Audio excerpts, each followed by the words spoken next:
नमस्कार, आप देख रहे हैं एसएससी न्यूज। आइए बात करते हैं सरयू राय द्वारा पूर्व सीएम रघुवर दास को लेकर भाजपा नेतृत्व को चुनौती दिए जाने की।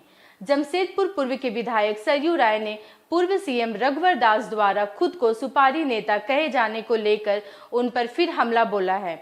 उन्होंने कहा कि खुद चलनी होकर सूप पर आरोप लगा रहे पूर्व सीएम और उनके चहेते अधिकारियों के कारनामों को अब वे प्रमाण सहित आरोपनामा प्रकाशित करेंगे ताकि सबको इसका पता चले। बता दें कि निलंबित आईएएस पूजा सिंघल को संरक्षण देने के आरोप पर प्रतिक्रिया देते हुए पूर्व सीएम रघुवर दास ने विधायक सरयू राय का नाम लिए बिना जमशेदपुर के सुपारी नेता कहकर संबोधित करते हुए कई आरोप लगाए थे। विधायक सरयू राय ने शुक्रवार को इस पर प्रतिक्रिया देते हुए कहा कि पूर्व सीएम रघुवर दास को बुरा लगता है जब उनके पुराने कारनामे सामने आते हैं। उन्होंने कहा कि पूजा सिंघल के मामले में दस्तावेज प्रमाण हैं जिनमें पूजा सिंघल को क्लीन चिट दिया गया। इस संदर्भ में उन्होंने पूजा सिंघल के साथ पूर्व मुख्य सचिव राजबाला वर्मा का नाम भी लिया और कहा कि रघुवर दास के काल में इन दोनों पद अधिकारियों ने जो किया, उनकी पार्टी के सर्वोच्च नेता उन पर लगे आरोपों और उनसे जुड़े सबूतों की खुद जांच कर ले। सरयू राय ने कहा कि भाजपा के बड़े नेता जिसे अपना नेता बनाकर रखे हुए हैं, उस पर लगे आरोपों और उनसे जुड़े तथ्यों एवं प्रमाणों की जांच करने की चुनौती भी दी। देखिए, रघुवर दास जी को तकलीफ होती है जब उनके किए हुए भ्रष्ट कारनामों की फाइल सामने आती है, तो जगह जगह जाकर रोल जरूर बयान देते हैं। अब वो कह रहे हैं कि पूजा सिंघल को उन्होंने मदद नहीं किया और उनको आरोप मुक्त नहीं किया। जो चिट्ठी है उसमें साफ लिखा है कि जो संचालन पदाधिकारी है उसके प्रतिवेदन की सम्यक समीक्षा सरकार ने किया और समीक्षा करने के बाद पूजा सिंघल को आरोप मुक्त किया। तो सरकार ने समीक्षा किया, संचालन पदाधिकारी की रिपोर्ट को देखा, पढ़ा, विश्लेषण किया, तो जिम्मेदारी सरकार पर आएगी ना।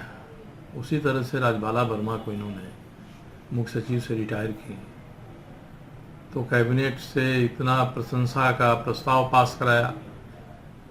लगता है कि उससे अच्छा, उससे बढ़िया, उससे कर्मठ, उससे ईमानदार कोई दूसरा अफसर ही नहीं हो सकता है। जबकि सभी जानते हैं पूजा सिंघल, राजबाला वर्मा ने रघुवर दास मुख्यमंत्री थे, उसने क्या क्या किया। अब मैंने उनको चिट्ठियां लिखी, मेरे पास दस्तावेज के तौर पे हैं। उन चिट्ठियों की तो एक किताब बना के बाहर की जा सकती है। तो उनको लगता है, वो कह रहे हैं कि मैं हेमंत सोरेन से सुपारी लेकर उनका बचाव कर रहा हूं। तो वो तो उसको गिराने में लगे हैं, वो बचाव करने में लगा है। मैं तो कहता हूं कि भ्रष्टाचार पर दोनों ही नहीं बोल रहे हैं। मैं तो चुनौती देता हूं, प्रधानमंत्री नरेंद्र मोदी हैं, अमित शाह हैं, बाबूलाल मरांडी हैं, जो आरोप उनके ऊपर है उसको ज़रा देख लें। और यही आरोप हेमंत सोरेन पर रहते तो लोग चौक चौराहे पर खड़ा होकर डंका भोपू लेकर उसके खिलाफ में बोलते हैं। तो अपना जो दागी है वो नेता है। कोई आदमी गोबर को तिलक लगा लेगा तो चंदन की गंध तो नहीं आएगी। अब सोचें, भाजपा के लोग राष्ट्रीय उपाध्यक्ष बनाकर रखे हैं और ये आदमी किसी पर आरोप लगाते हैं। कहा जाता है कि चलनी जिसमें 1000 छेद है वो सूप पर आरोप लगाती है। तो सारे मामले तो आ जाएंगे। मैं अब ये है तो मैं एक आरोप पत्र ही प्रकाशित कर दूंगा, कितने आरोप हैं, उसे क्या प्रमाण है, प्रमाण के साथ कर दूंगा। टॉफी टी शर्ट का घोटाला है, सुनिधि चौहान का घोटाला है। आज भास्कर अखबार ने छापा है कि सुनिधि चौहान को पेमेंट 14 लाख का किया किसने, तो परिमल नाथवानी जो एमपी थे। मैं कहता हूं 2016 में परिमल नाथवानी ने अगर दिन भर की ताजा अपडेट के लिए बने रहे हमारे साथ फेसबुक और यूट्यूब पर। साथ ही हमारे चैनल को लाइक, सब्सक्राइब और शेयर करना ना भूलें।